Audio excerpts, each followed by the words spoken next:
Salam alaikum. Salam. Est-ce que tu peux te présenter et donner ton activité, s'il te plaît? D'accord. Zoubaïr Belkarbet, président de l'association Les Dérouleurs. Donc, je viens ici en toute amitié. J'ai vu le SPMF se créer il y a quelques années. Et je connais aussi les frères et je trouve qu'ils font un travail remarquable. J'ai également participé au voyage à Dubaï avec tous les professionnels du Halal. Et donc, j'espère que tout ça continuera dans le futur. Inch'Allah. Allez, on continue le tour d'horizon. Je m'appelle Sofiane Mana, Sofiane Amoufaleh, je suis représentant de l'association Déclic de Mousse.net. Et donc, le but, c'est un peu de promouvoir notre activité qui est de rendre disponible des conférences aux musulmans de France. Il y a plus de 300 conférences qui sont présentes sur notre site.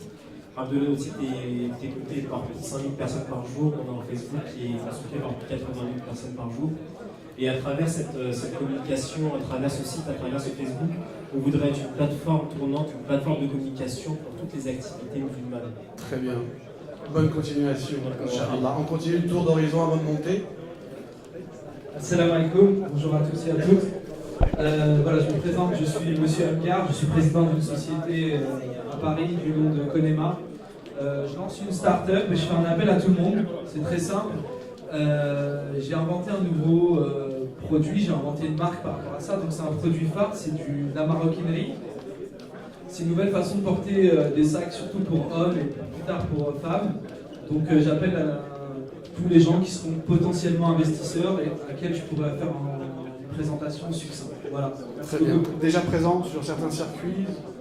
Pour l'instant, je suis en train de négocier parce que j'ai déjà tout le circuit de distribution qui est prêt. Il me manque juste des fonds pour être présenté sur des magasins comme Citadium et Colette. Abdallah from MyCom. Donc on a une agence de communication pour la communauté. On bosse principalement sur les métiers du graphisme et on est là pour accompagner les entrepreneurs musulmans dans leur démarche de communication.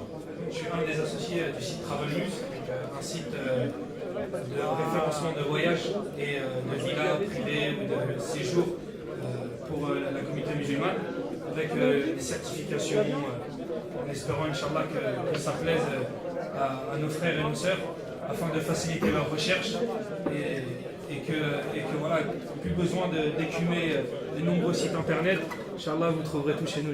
Mounir Al-Balriti, gérant de la société Atlas Négoce, fabricant de charcuterie halal sous contrôle ABS et maintenant lancé dans l'abattage de volailles. Donc la synergie des professionnels musulmans a été fondée en 2008 par Nabil Djejik, chef d'entreprise, qui est ici présent, qui est toujours membre de la SPMF, et par d'autres entrepreneurs. Donc notre objectif, si on devait le résumer de façon en étant très synthétique, c'est de fédérer les synergies des entrepreneurs musulmans de France afin d'accroître, d'optimiser, de développer leur activité entrepreneuriale, commerciale, économique et de les aider à saisir toutes les opportunités de développement. C'est ce qu'on essaye de faire depuis quelques années et ce qu'on voudrait aujourd'hui, c'est donner un renouveau et d'accélérer et de muscler un peu notre jeu et de l'épaissir et de construire, mais pas seul parce qu'on ne pourra rien faire seul, de construire avec vous, bien entendu. La stratégie, ce qu'on souhaite mettre en place, ce qu'on a commencé à construire, à dessiner au comité directeur de la SPMF, c'est mettre en place des pôles d'activité. Ils sont de l'ordre de 3, ces pôles d'activité s'appuieront sur la stratégie d'entreprise, une partie juridique, et puis l'aide à la négociation. Donc sur la partie stratégie d'entreprise, l'idée c'est de pouvoir construire, aider surtout et donner l'opportunité à des entrepreneurs, quelle que soit leur taille. Il n'y a pas de taille de masse critique dans l'entrepreneuriat ou dans le commerce, que ce soit un restaurant, un snack, une entreprise, une PME, une TPE, etc. Peu importe. L'idée, c'est de pouvoir les aider à contribuer à construire une vision un peu plus claire pour se développer et croître. On a souvent des jeunes pousses d'entreprises qui viennent nous demander de les aider, par exemple, à construire un business plan, un business model. Pour certains d'entre nous ici, c'est quelque chose, un vocabulaire qu'on connaît, c'est facile par rapport à vos différents cursus, etc. Mais pour certains, c'est très compliqué et ils sont confrontés parfois à ces problématiques-là. J'ai une idée, elle est merveilleuse, j'ai créé un produit, je suis en rupture par rapport au marché, j'ai une super belle idée, quel que soit le secteur d'activité, et j'arrive pas à la concrétiser, cette idée. En fait, j'arrive pas à la dessiner, je ne sais pas comment la construire, je ne sais pas hiérarchiser les priorités, je ne sais pas ce que c'est qu'un business model, construire un business plan, comment le vendre, etc. Donc l'idée de la SPMF, sur ce pôle qu'on a construit, le pôle stratégie d'entreprise, c'est d'apporter justement cette aide à la construction, du conseil, de la formation et aussi de l'accompagnement. Parce qu'avoir une vision théorique, c'est bien, faire des slides, des tableaux, des TCD, etc., c'est bien, mais il faut continuer à former ces jeunes pousses et à les accompagner sur le terrain de manière opérationnelle, surtout quand ils ont besoin d'une aide lors de certaines négociations. Il y a aussi une partie juridique, et vous en savez quelque chose, certainement mieux que moi, c'est qu'on est dans un pays qui a une complexité juridique assez empirique, assez complexe, et souvent on se retrouve face à des murs, même si on a une très belle idée, un beau business à mettre en place, on est souvent confronté à des problématiques de genre, puis la colonne vertébrale de l'aboutissement d'un business, de sa pérennité, de son développement, c'est la négociation, encore une fois.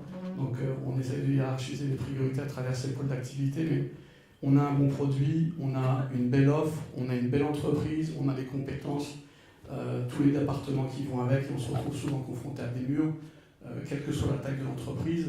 Quand on veut rentrer en grande distribution, certains d'entre vous le savent aujourd'hui, ou sur des circuits spécifiques ou atypiques, ou sur des marchés de niche ou ethniques ou communautaires, tout ce que vous voulez, souvent on pêche parce qu'on n'a pas la capacité de négociation, on n'a pas la prise de recul nécessaire, la réflexion et les approches qu'on devrait avoir en fonction du marché qui est face à nous. Donc là aussi, on ouvre un pôle d'activité pour pouvoir aider, accompagner les entreprises qui souhaitent croître, qui souhaitent développer de manière exponentielle des entreprises et découvrir des marchés. Donc, par exemple, une entreprise qui a un produit qui est sur un circuit traditionnel et qui veut rentrer ou se faire référencer en grande distribution, c'est leur apporter l'accompagnement et leur expliquer un peu toute l'approche et la réflexion stratégique qui devra mener pour rentrer et pour pénétrer ces marchés.